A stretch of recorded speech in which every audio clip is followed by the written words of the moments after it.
a Contractors of Colorado. It's your host of the Contractors of Colorado podcast, Andrew Lavrins.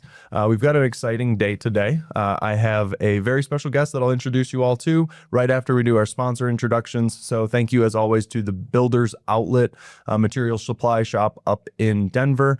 Doors, cabinets, windows, trim, anything you need, tell them the Contractors of Colorado sent you and they'll take care of you.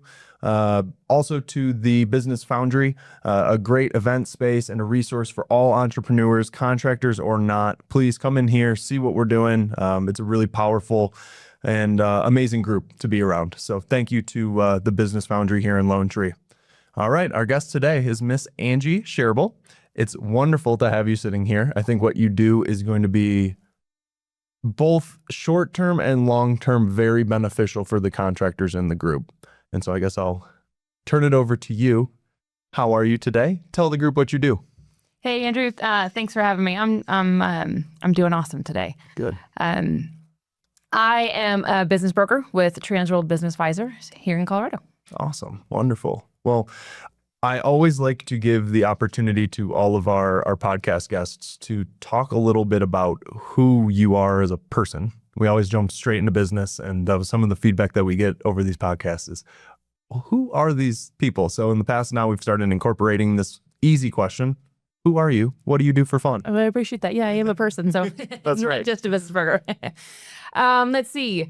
Who am I? I am a wife of 21 years. I am a mother of 3 children. I've got 3 kids, a 21-year-old dude, and then 14 and 12-year-old girls at this point. I grew up in Castle Rock, so went to middle school and high school in Castle Rock, and then went to college in Oregon, Lewis and Clark College in Portland, and then lived in Mexico for 3 years. Because why not? Because it sounded like fun. It's Spanish for a really long time and wanted to get good at it. So I lived in Cabo for 3 years and met and married in that order. My husband there, our oldest, was actually born there. Yeah. Learned and got fluent in Spanish, and then we came back here in 2005. So wonderful. We'll have to start poking you for our Spanish to English classes that we've been teasing for a while now. I'd love to pitch in. Well, that's amazing. That's a cool story. Gosh, 2 girls. I every time I hear about teenage girls, I'm like, oh my gosh, now that I have a 4-month-old baby daughter who's just like, consuming my world right now, it's amazing. But I'm like, as they tell you. That's what everybody's kind of like. Fun. It's like half and half. Half of the group is strap in, good luck. And then everyone's like, oh no, it's not bad at all. They're the sweetest. So absolutely. Anyway, that's amazing. So family, travel. Are you still traveling around? No, we don't travel as much. Yeah. It's a little bit difficult. Larger family, kids in school, sports, all the things. So yeah. So Cabo, then back to Castle Rock again. Yep. And so back where you were born and raised. Yep. Cool story. The construction side, we met, years ago. Mm-hmm. And it was in this position of, we had this group, this online community, what has now grown to be the Contractors of Colorado, which is just a wild story. I feel like someday maybe we'll just sit here and tell the story of everything. But your husband is a contractor, was a contractor, is still practicing. Explain that for me a little bit. How are you in the contracting world? Yeah, so in 2011, we started Garcia Handyman Services, which was our business. I'll say it's his now, but we built that out. I was sort of the business side of things, and he was the talent side of things. So I, taught myself how to build a website, how to do social media, how to invoice, how to estimate, how to do all of those things, and with, the estimation and all that sort of stuff with him. And I was in that sort of full time with him while our girls were little, staying at home running the business when he was out doing the work. And then eventually I moved on from that. He's still in that world, but awesome. Yeah, I still pitch in here and there.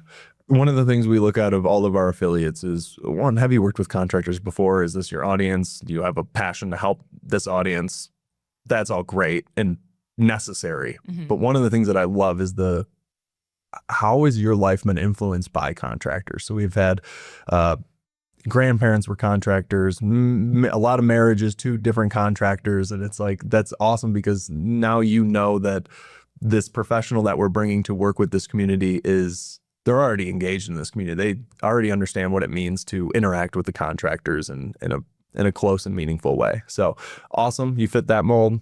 Yeah. And then fun fact, right? When I was building the Garcia Handyman Services business, I started the Contractors of Colorado Facebook group. That's right. As a way to contract and find other contractors and, have people find us. And so I did that way back when. I don't even know. Maybe you do. It's been almost 11 years. I feel like, the Facebook group started. Yeah. So this is one of those, we should probably celebrate it. I mean, right. How many things go a decade? I started way back then. I was involved for probably a few years. And then when I walked away from the business, I walked away from that as well. Yeah. And you showed up and revived it. Well, it's amazing to have you back. I know it's crazy to just look at, there's 22,000 members in that group now. That's pretty awesome. And 70-80% of them are active every month. That's so cool. So when you think about how many people this group has touched, it's just amazing. So thank you for being a part of it. I'm glad you're back. Me too. I'm ready to just introduce you to everybody and see how you can help, which I think that's now where we should dive in is, what services do you offer as a business broker? Just give us the lay of the land. Yeah. We help business owners sell their business. So working with business owners of all different size, no minimum really, up until about 50 million is sort of the high end of what we do, and across all industries, help them sell their business. Small, big, one person, whatever. And then we also help people buy businesses. So whether that's a company that's looking to grow through acquisition, right? An electrical company that wants to purchase another electrical company and grow quickly that way. And then we can also help with valuation and preparing a business to get ready to sell. So, if you're thinking about selling and you're going, well, how much could I even get from my business right now? We can kind of jump in there and help and say, well, this is what you could get today. But if you want to get whatever in the future, here's some of the things you can be looking at. Makes sense. As I was sitting and kind of stewing on the questions that I wanted to get out today and figure out what would be very valuable to hear from the contractors, a lot of those things, I have some questions that I want to dive into of the valuation side, buying, selling, what do each of those lanes look like and how can we be prepared? I would say that's a great starting point. If I'm a contractor today and I'm preparing to sell my business at some point, what are some of the main things I need to focus on? Yeah, such a good question. One of the main things that we see is, business owners tend to run a business and try to pay as little tax as possible. That's all fine and great when you're running a business, right? You run all kinds of things through the business, show it as expenses, show as small as profit as possible so you can pay as small amount of tax as possible. Makes total sense. However, when you're going to sell your business, the amount of money that you're going to get for that business is based on the amount of profit that you show. And everybody's going to be looking at tax returns, right? That's the standard. If you're going to report that to the government, we will accept that that's true. And so about 3 years before you're ready to exit, you need to reverse that. You need to stop running things through the business. You need to show as much profit as you possibly can and report that and pay taxes on it. There's a statistic that something, I won't be able to quote the statistic, but you'll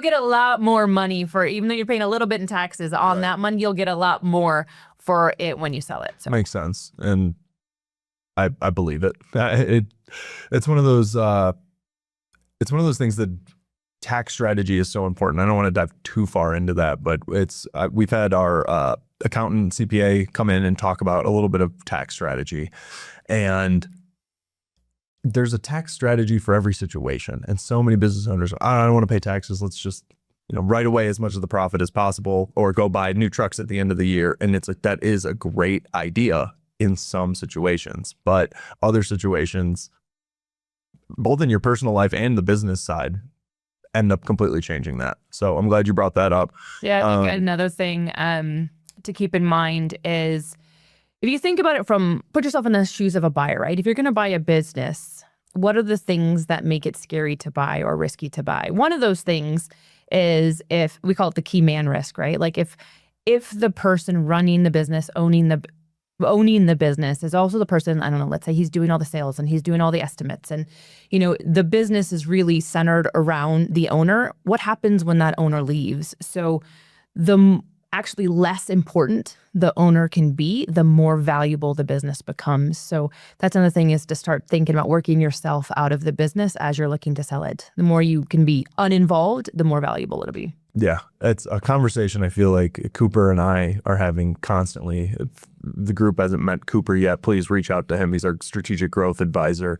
And that's a conversation we have all the time. We'll sit down with a business, they're looking to grow or they're looking to change something. And we constantly realize you just have a really hard job. Like you just made yourself a really hard and demanding job that Right. luckily you've just bought into because it's yours. But what happens if you get hurt? What happens if you want to grow? How do you scale this model if you have to be on every job site? So that's something that I'm glad that it falls in line with best practices for buying and selling a business, because that's something that we advocate for all the time if it's in the goal of the business owner. Right. There's nothing wrong with going to every single job site. It's just, unless you're trying to sell the business and scale it, it's going to be a tough hill to overcome. And that's not to say we can't sell a business where the owner is the operator and the main person. It just narrows the buying pool to somebody who wants to come in and take that place. He wants to be the owner operator, right? And do all those same things and have a full-time job. So makes sense. Walk us through the process. What does it look like to buy or sell a business? I guess if you can tell two at once, go for it. Yeah, I always like to tell sort of my story of how I came to know Transworld. So I was in the mergers and acquisitions field, worked for a company. We sold mid-market businesses, so businesses worth 50 million to 500 million, left there. And then I was like, I'm gonna go buy my own business. I'm gonna be the boss. People love to work for me. I've done a great job of growing other people's businesses for many years. And so I'm like, let me go find a business to buy, right? And my husband being in, sort of the contracting world, I was like, that space makes sense for me. I'll look for a service-based business. I went out there, Buy Sell, right, is sort of the big, well-known website. There's a handful of other ones as well. And I'm looking at businesses online, and, it says really like a paragraph about the business, maybe a random picture that's somewhat related to it. And then it'll say, how much are they asking for the business? What's their top line revenue? And then what's their bottom line, right? What's the profit on the business? That's all you get. And then from there, in order to get any more information, you need to sign a non-disclosure agreement. So when I was out there looking, I very much had a hard time getting through to brokers and having them respond to me and send a non-disclosure agreement unless it was Transworld. If I went to Transworld, I could immediately fill out a form, my email, and I'd immediately get a non-disclosure agreement in my inbox. I would sign that electronically, and then within about 5-10 minutes, I'd have this, we call it an executive summary. And so the executive summary, gives more in-depth explanation, gives like a snapshot of the financials for the last 3 years, right? Top line, all of the expenses, bottom line, any ad backs you're putting in, things like that get to this sort of cash flow of the business. And it'll give you information like, how many hours is the owner putting in, how many employees on there or on staff, what are their roles, those sorts of things. So it's enough information for you to look at it and be like, yes, I'm very interested, right? Or to be like, oh no, that's not a fit for whatever reason. Right. So from there, if you're continued to be interested, you can ask questions of the broker. Eventually you're going to want to set up a call, like a, meet the seller kind of a call. So you get a buyer-seller meeting together, right? It can be on Zoom, it can be in person, the broker's involved. And you just kind of get a feel for like, do we like each other? Does it seem like there's a fit here or not? The seller is evaluating like, is this somebody I'd actually want to sell my business to and leave my legacy with, right? And then if that is true, right? Like, okay, yes, let's keep going. Eventually the goal is to get to what we call an LOI, which is a letter of intent. And that's basically an offer, right? The buyer comes in and says, I am willing to pay X amount of dollars for your business. Here's the terms. It could be cash, it could be funding, it could be, whatever those things are looking like. And give some sort of dates in there, right? And goals. And then it's the seller reviews that, decides if they like it, they might counter, you might go back and forth. Eventually, hopefully, you end up on a signed letter of intent, right? And then that's considered under contract. At which point you go into due diligence. So usually it takes about 30 days. That can vary depending on the complexity of the business, but you're diving really deep at that point. The buyer is into finances. They're often, bringing in a lawyer, accounting firm, really digging into, is what this business saying about itself true? assuming all of that checks out, then you sign a purchase agreement and fund it and close. So Okay. sort of the perspective from a buyer's point of view. There's obviously a few extra things from the seller's point of view, right? When you're selling, you have to be that person that gets together all of that information. You have to gather all of your, Right. your tax return, the profit and losses, the balance sheets, whatever, maybe give access to QuickBooks.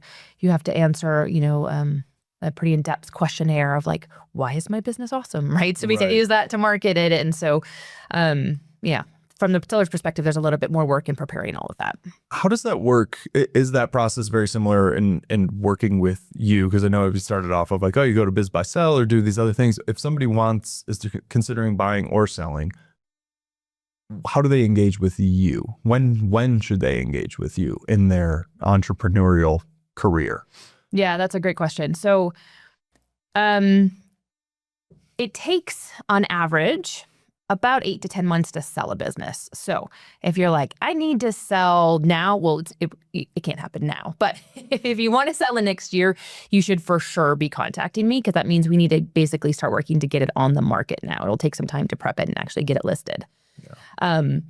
If you know that you want to sell in the future, you should be reaching out like no later than 3 months in advance, right? Like if you're 3 years out, then we can have that conversation and we can look at it and say, okay, great. Here's where you are. Here's some of the things that you now need to do differently, like the taxes or the hire a general manager, right? Looking based on your business and where it's at, we can look at it and make some recommendations. And when you implement those and you're ready to actually sell in 3 years, then we can sell your business for more. Even better, 5 years, right? Because that gives you just more time to implement more of the things, do maybe some of the scaling and the growth with you guys, right? And grow the business and then do those things and sell. Makes sense. It sounds almost like I don't want to simplify. It almost sounds like a real estate transaction. Like, is there seasonality involved? It's very analogous to a real estate transaction. Okay. Is there seasonality involved at all with business buying and selling, or is it kind of consistent throughout the year? I'm assuming maybe like tax reporting and things like that could impact. Not necessarily. Depending on the business. So, for instance, I worked with a CPA to purchase a CPA firm, and that we were like, okay, it's either got to be done like before the first of the year or after tax season, because there is 0 CPAs that are willing to spend any time on buying or selling a business in tax season. Right? Got it. So it's more the seasonality of the business that's being analyzed. Yeah. Like a landscaping business is going to have seasonality built into it. Right. Got it. Okay. Yeah. Wonderful. So what I'm hearing is there's probably not too early of a time to connect with you. Because even as a day one, I mean, maybe that's a little premature. Give it a couple months. But let's say you're 6 months into being an entrepreneur. To me, it feels like it's almost the best time to connect with you, because at least you get to give them a roadmap of, hey, if you have a 3 to 5 year exit strategy here, here's what you need to focus on. And so then we focus so much on usually the business side. How do we make your business successful to achieve your goals as an entrepreneur? On your end, that's all fine and good. But at the end of the day, there's objective things that we're going to be looking at when you come to a buy or sell. So you might as well focus on these while you're doing the other business building strategy. Yeah, that's exactly right. And they'll go hand in hand. A good business, right, that's built solid and is growing, that's a good business to sell as well. So a lot of it is the same. But I mean, really, if you're starting a business and you know that your end game is to exit, it's not a bad idea to have a conversation. Be like, okay, tell me some of the things I should be keeping in mind. Yeah, that makes sense. I appreciate this. I feel like I love when it gets into the weeds in the podcast a little bit, and it's like, gosh, we're just hearing such valuable information. I think back to even starting this business, or helping all the contractors that I've helped over the years when they're in this stage of starting their business. It's, why wouldn't you want someone like you in their corner? Is there any fees with consulting with you or conversations, or is it just, hey, I want to build a relationship, help you grow your business, and then I want to be there at the end when you're ready to sell so we can celebrate? Yeah, I mean, having conversation is free, right? Giving you some of that advice is free. We do some education as well. I've got, like a once a month sort of meetup that I do, educating on how to grow your business and things to be thinking of if you want an eventual exit. So all of that is free. If you're working with me as a buyer, that is often free. It's, again, analogous to a real estate transaction, right? The buyer's agent just shares commissions with the listing agent. That's the same in our business as well. Often, if you have a big strategy, you're trying to do a roll up, you're wanting to acquire a bunch of companies, probably there will be some fees and stuff built into that. But most often it's free to the buyer. The fees comes from the seller, right? So when we sell the business, we get a piece of that. So, got it. Yeah. Is there any misconceptions that you run into when talking with a business owner, specifically in construction? Are there anything of, oh, I'm going to sell my business 3 years, 5 years, or maybe it's I'm going to sell it next week or 2 months from now, and you're like, that's unrealistic? Is there anything that comes to mind that are just misconceptions in this world? So honestly, we're sitting here talking about what makes a business most valuable, most sellable, but I would say the misconception that we run across the most is that my business isn't sellable. Right. So people think, it's just me, it's my relationships, or, they've built this business that they feel like nobody's going to want it. And that's not true. We sell businesses all the time that are owner operator businesses. And right, you find that it's really fun to see. You find that perfect buyer. It's one of the funnest things about what I do is becoming this like professional matchmaker. Yeah, you're a matchmaker. Yeah, totally. So, you find that perfect buyer who, they're trying to get out of corporate. I keep hitting things. It's good. We're excited. It's exciting Talk stuff. with my hands. They're trying to get out of corporate. They're just looking for that, to run a business, want to do it for themselves, whatever, right? There is almost always a perfect match out there for your business. So have a conversation. Don't assume that your business is not sellable. No. I think that is a perfect ending point in kind of the content that I wanted to get out of this conversation. I had so many questions just about what is the process. I think that's what I was most ignorant to coming into this is, when do people engage you? What should their goals be? How does the consultation side work? So thank you for walking us through all of that. Yeah. Is there Thanks anything? for asking. Of course. Is there anything today that you wanted to come in and talk about or share to this audience of contractors that maybe didn't come up? I think I'd love to share that acquisition is a really good method for growth, right? So, and when you are in a trade, when you own a business, you can buy another business often without any cash down. So the SBA, Small Business Administration, backs acquisition loans. And if you're doing, let's say you're an electrician looking to buy an electrician business, because it's considered a growth in the same industry, you've already done it, they will often let you do 0% down on that. And so you could buy a business and get a whole nother book of business, grow really quickly, right? And you pay for that loan, nothing up front, obviously, but it's through the profit of the business you're buying. So if that business, cash flows, it's $100,000 a year, and the loan's going to cost you $50,000, well, awesome. You just purchased $50,000 worth of cash flow a year, and the business itself is paying for the loan. So it's a really awesome way to grow. Yeah, I'm glad you brought that up. I have been mentally kind of focused on the sales side, because that's the conversation that I run into so much. It's just hardworking individuals that want to just keep working hard for 3 to 5 more years and then be able to reach the light at the end of the tunnel. But there's the opposite side that is that strategic growth via acquisition. Is there anything else in that world that maybe I just wouldn't know about or a contractor wouldn't think of? I'm seeing it all the time in MEP. Yeah, it's very plumbing, very, electrical. We're seeing it a lot. And some of these, unfortunately, some of the buyers coming in are massive corporations or funds that are just coming in and buying up these companies and giving them the resources that they need. That's where we kind of feel like Robin Hood is. We want to do the same thing, like come to us, get the resources you need, but we're doing it, at the grassroots level. Yeah, I love it. What are you seeing in not even specifically MEP, but just the rest of the construction world when it comes to acquisitions? Anything worth mentioning? Yeah, you're right. MEP is pretty, for whatever reason, sexy right now. Everybody wants to buy an MEP company and do a lot of roll-ups, right? So you purchase a company for, that does $1 million in profit, and then you add on another $1 million by buying another one, and you add on another $1 million by buying another one, and you eventually get to this point where it becomes large enough that like a private equity firm or, a large corporation is going to want to purchase it because it's sizable enough. And so we see that all over the place, but it's not something that only big players can do, right? Anybody. We were just talking about acquisition and how easy it can be. Anybody can buy another firm and roll it up and grow it into something. So feels like a whole other podcast right there. It just gets my wheels turning about some of the things that are going on that end of private equity when they come in and some of the things that they're doing. And wow, some of them are horrible, but Right. Yet they can be. they can be, right? I don't want a blanket statement. I'm not a huge fan of what's going on in that field, but great, gives us motivation. How do we counter that? How do we be more powerful as this grassroots organization that cares about the subs, the main GC, everybody in the whole process? That's who we want to focus on. Big, small, in between. That's where we're always going to play. It's just crazy to see some of the stuff that's going on in that world. So I'll chalk that up. That sounds like another podcast episode. Sounds good. Let's do it. Any last words for the group today? No, I think that's it. Thanks so much for having me. Awesome. You bet, Angie. Well, everybody, reach out to Angie. Talk about your business.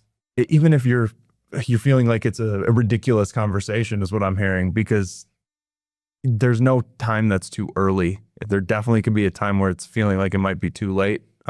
So get in early, free consultations, and Absolutely. it sounds like you'll walk away with some valuable stuff. I'm kind of curious. I have some more questions that I'll be asking off air here, but thank you, Angie. Really appreciate having you.